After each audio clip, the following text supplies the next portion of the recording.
Hi folks, welcome to Crisco's Corner. Unfiltered commentary, and not your truth, the real truth. Please like, share, and subscribe. And as always, thank you for your support.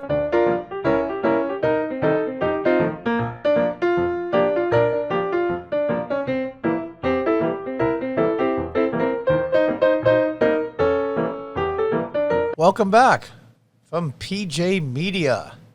Boy, I love seeing this. Even without redistricting, Democrats in big trouble in 2022. Well, yeah, the odds are against them. History's against them. But could it be their bat crap crazy ideology that has possessed them that makes zero sense? You can see it looks like a map of North Carolina. I'm not sure who that is, but the United States Census Bureau will release its full results later this year after a delay of several months due to the pandemic. Yeah, computers don't work, I guess, during a pandemic. But even before district lines get redrawn according to census stats, a process that will decidedly favor Republicans because of their nearly 2-to-1 advantage in state legislative control, many Democrat House members are already looking for new jobs. Now, that's why the Democrats are trying to push that law through. I believe it's H.R. 1 or 2. It's the fact that they want all government, they want all the elections run through a central federal location and all the rules.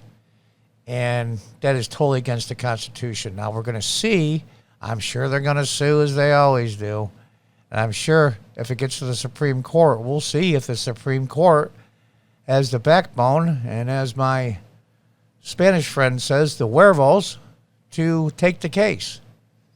Some Democrats will run for higher office, but many more will retire. So far, there have been 5 Democrats who are not running in 2022, and that number is expected to explode later this year. The reason for that is an unusually high number of competitive district races currently held by the Democrats. Blue state legislative gerrymandering, would probably save some of those numbers. But with the preponderance of competitive races taking shape in red states, and with history itself being against Democrats, their chances of keeping the House are dropping like a stone. That's why Tim Pool had mentioned this, and I didn't think about this at all. They want the unlawful immigrants / illegal immigrants / whatever you want to call them. I don't care. Tomato. They want the people that are non-citizens in the country being counted for one simple reason. They made them sanctuary cities and states to draw these people in. One of the reasons was so they'd be counted in the census. And that would go towards keeping their congressional seats. Now, the other thing that's dovetailed with that is the fact you keep your congressional seats, you don't lose electoral votes. Now, John, you're saying we're only talking about 3, 4, maybe 5. Well, some is some, and they won't want to lose any. But we're going to have to see. History has been a poor predicator of recent elections. There used to be massive swings in House seats after off-year elections, but the drawing of district lines have been digitized to the point that both parties are able to carve out districts down the block. That's true. That means both parties can pretty much guarantee a favorable result in about 90% of the House races. But history is a stubborn thing, and we ignore it at our peril. I agree. And the Democrats are ignoring it at their peril. Doesn't even take into account the usual advantages of the party that does not control the White House typically has in midterm House elections. You would think it would be the opposite, but it's not. Historically, it's never been that way. Unless you want to take the re-election of Lincoln, and they had a huge majority as a Republicans, brand new party, by the way, in the House back then, but I digress. Since the end of World War II, the average seat loss by the presidential party in midterms is 27 seats. In those 19 midterm elections, the presidential party has lost seats 17 times. The exceptions were 98 and 2002, when the president's party made small gains. Small gains. House Democrats are facing twin challenges next year: the overall consequences of reapportionment and redistricting, as well as midterm history. The combination of the two will be difficult for Democrats to overcome. But what will they only had to overcome one of these challenges? What if no district lines were changing? The Democrats hold the House under the current map. Well, the other thing they don't talk about is the fact that they've turned back crap left.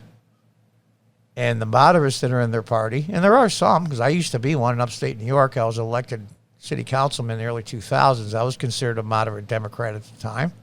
I'm now Republican, changed in 2013, long before Donald Trump. There are still a lot of moderates, but they don't dare say anything. They have to act woke and critical race theory and all that nonsense because they can't raise money without it. And the leftists will primary them, which will bring out of the woodwork all the Fruit Loop nut jobs, and they'll lose in the primary. That's an excellent question. Sabato's team examined 435 House districts and came up with some very bad news for Democrats. Sabato put 19 Democratic-held seats in a toss-up column. That's a lot. In contrast, they put only 2 Republican seats up for grabs. Yeah, excellent. That doesn't mean all 19 Democrats in the toss-up column will lose. Republicans still have to recruit decent candidates who are well-funded. You have to get decent candidates. But with the Republicans needing only gain 5 seats to take control, their prospects look very good indeed. The Democratic seats held by incumbents in the toss-up column were all decided by 4 points or less, with just one exception. Representative Elena Luria, Democrat, Virginia's 2nd, won by about a half dozen points in her swing Hampton Roads seat. However, she has drawn a potentially stronger challenger, State Senator Jen Kagans, who won a competitive state Senate race in 2019. There's 2 Florida open seats, and it goes on and on. If you want to stop the video, you can read the rest of that.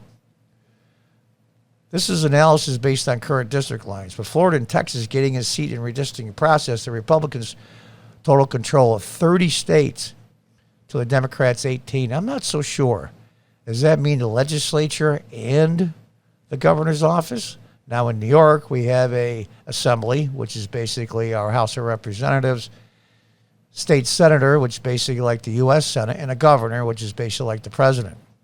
Do they control all 3 of those in those 30 states? I'm not sure what he means by that. Democrats are left with hoping Republicans can find a way to self-destruct if they're going to keep the House. Well, yeah. Don't ever underestimate the power of anybody, especially Republicans, self-destructing. A lot's going to depend on Trump. I think that in these swing states, it's going to be a delicate balancing. Are the Republicans in the swing states going to say to Trump on the QT, listen, I love you to pieces, man, but I can't let you come out swinging for me because of the fact I'm in a swing seat. So just so you know, so there's no pissing match in public, I really support you, but I can't say so because I'll alienate some of the independents and the moderate Democrats. And I don't want to do that. So we're going to have to see. And I hope President Trump is smart enough to know, listen, me endorsing this guy and helping him raise money is going to be counterproductive. Now, there's going to be several seats where he's going to be a big factor. But the thing of it is, though, he can raise boatloads of money for the RNC. Here's the deal.